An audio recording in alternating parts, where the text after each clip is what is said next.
నిన్నటి రోజున సప్తగిరి సర్కిల్లో చంద్రబాబు నాయుడు గారి ప్రజాగలం సభ జరిగింది. ఆ సభలో దగ్గుబాటి గారు అనంతపురం నగరంలో అనేక సమస్యలు ఉన్నాయని చెప్పడం జరిగింది.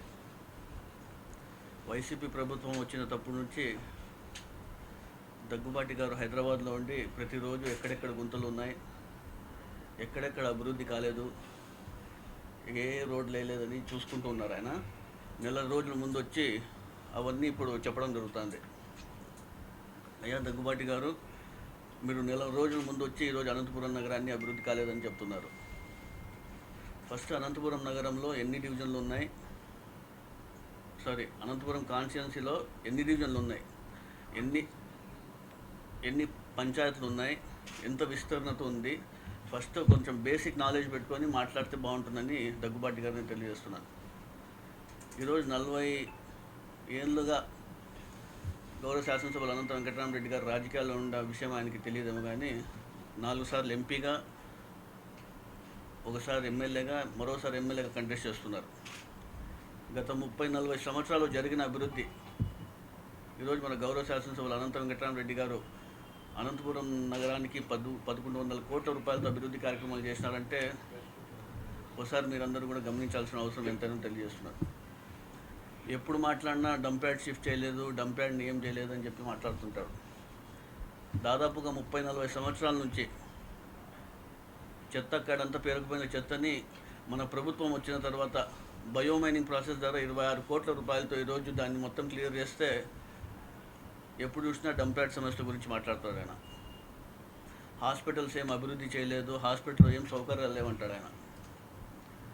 సూపర్ స్పెషాలిటీ హాస్పిటల్లో గత మీ ప్రభుత్వంలో ఏ విధంగా అయితే పనులన్నీ ఆగిపోయి ఉంటే వైఎస్ఆర్సీపీ ప్రభుత్వం వచ్చిన తర్వాత మన గౌరవ ముఖ్యమంత్రి వైఎస్ జగన్మోహన్ రెడ్డి గారిని కలిసి అనంత వెంకటరామరెడ్డి గారు 30 కోట్ల రూపాయలు తీసుకొచ్చి శాంక్షన్ చేయించుకుని దాన్ని మొత్తం రెడీ చేయించిన ఘనత ఎవరు ఉన్నారంటే మన గౌరవ శాసనసభలో అనంత వెంకటరామరెడ్డి గారు. ఈరోజు గవర్నమెంట్ జనరల్ హాస్పిటల్ ఎదురు ఉన్న mother and child care black 300 కోట్ల రూపాయలతో ఈరోజు అభివృద్ధి కార్యక్రమాలు జరుగుతాయంటే ఇవన్నీ దగ్గుబాటి గారికి కనపడడానికి కూడా నేను ఒకసారి మీ అందరికీ తెలియజేస్తున్నాను. 6 కొత్త అర్బన్ హెల్త్ సెంటర్లు తీసుకొచ్చిన ఘనత కూడా ఎవరు అంటే మన గౌరవ శాసనసభ్యులు అనంత వెంకటరామరెడ్డి గారు. ఒక్కొక్క అర్బన్ హెల్త్ సెంటర్ 8 లక్షల రూపాయలతో ఈరోజు తీసుకురావడం జరిగింది. అదేవిధంగా ఎప్పుడు చూసినా అనంతపురంలో అభివృద్ధి జరగలేదు, రోడ్లు లేదు, డ్రైనేజీలు సరిగ్గా లేవు. ఎట్లా మాట్లాడుతున్నాను, ఇప్పుడు ఆయన ప్రచారం చేస్తున్నాడు. ఈరోజు ఆయనే ప్రచారం తిరుగుతున్నాడు, రోడ్లు కనపడడం లేదు ఆయనకి ఏ విధంగా ఉన్నాయి. ఈరోజు ప్రధాన రహదారులు అయితే కానివ్వండి, ఇంటర్నల్ రోడ్స్ కానివ్వండి, డ్రైనేజెస్ కానివ్వండి 1100 కోట్ల రూపాయలతో అభివృద్ధి కార్యక్రమాలు చేస్తున్నాం. అదేవిధంగా స్పెషల్ గ్రాంట్స్ 25 కోట్లు తీసుకొచ్చాం. ప్రతి ఒక్క ఫండ్ని కూడా ఎక్కడ కూడా ల్యాబ్స్ కాకూడదన్న ఉద్దేశంతో ప్రతి ఒక్క ఫండ్ని కూడా యూటిలైజ్ చేసి ఈరోజు ప్రతి ఒక్క రోడ్ని కూడా ఈరోజు అభివృద్ధి కార్యక్రమాలు ముందుకు తీసుకునే విషయం కూడా మీరందరూ ఒకసారి గమనించాలా.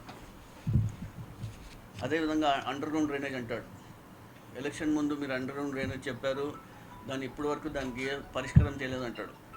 నువ్వు ఎప్పుడైనా కార్పొరేషన్కి వచ్చి తెలుసుకుంటే దాని గురించి వివరాలు ఇస్తారు అధికారులు ఎవరైనా కానీ.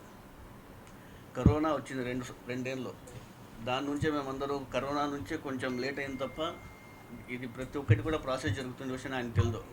ఎక్కడో మీరు హైదరాబాద్లో కూర్చొని ఈరోజు అండర్ గ్రౌండ్ డ్రైనేజ్ గురించి మాట్లాడుతున్నారు. లాస్ట్ ఇయర్ జూన్ 5వ తేదీన వరల్డ్ ఎన్విరాన్మెంట్ డేకి స్వయాన అనంత వెంకటరామరెడ్డి గారే నాతో ఒక లెటర్ తయారు చేయించి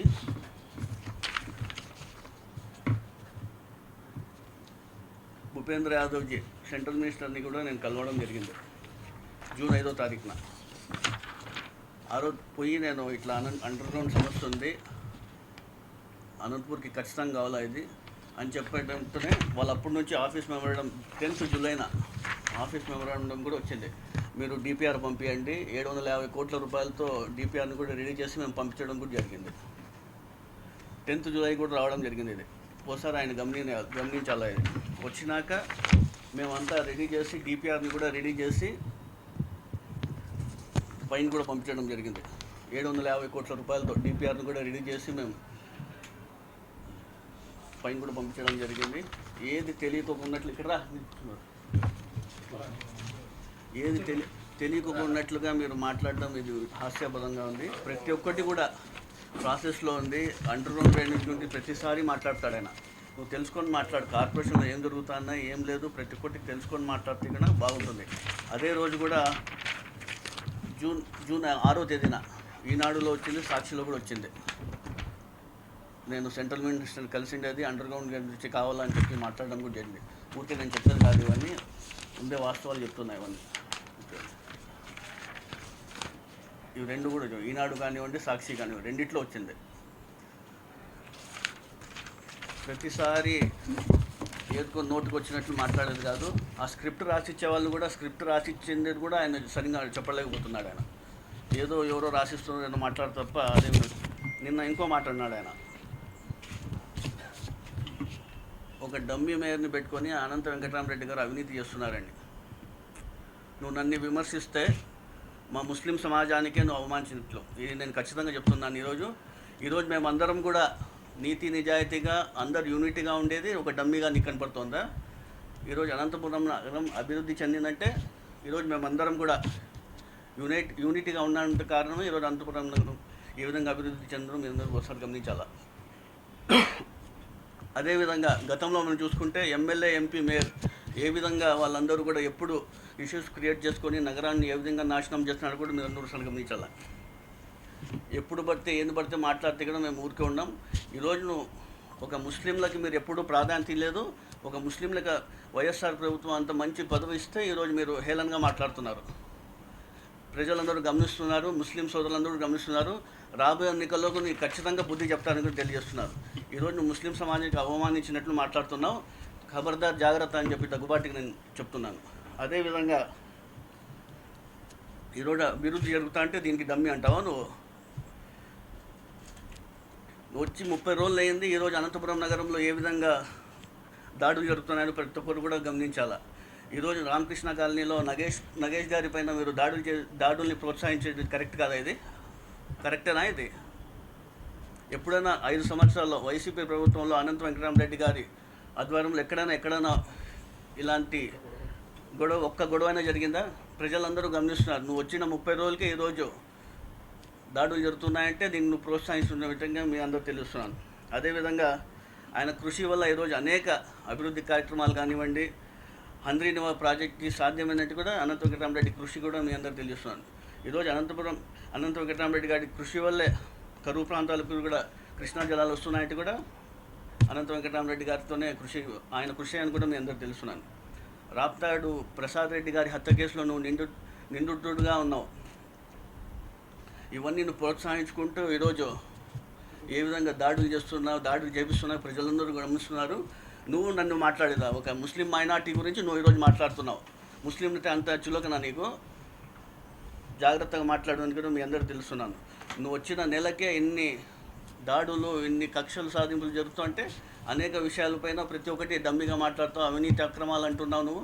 ఎవరు ఇప్పుడు 40 ఏళ్ళుగా అనంత వెంకటరామరెడ్డి గారు ఉన్నారంటే ప్రజలు ఆయనకి ఆదరించినారు కాబట్టి ఈరోజు 40 సంవత్సరాలుగా రాజకీయాల్లో ఉన్నారు. నువ్వు ఈరోజు నువ్వు అవినీతి అక్రమాల గురించి మాట్లాడుతావు.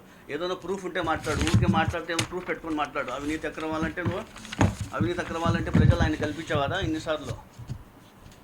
నోరు అదుపులో పెట్టుకొని మాట్లాడని చెప్పి తెలియజేస్తున్నాను.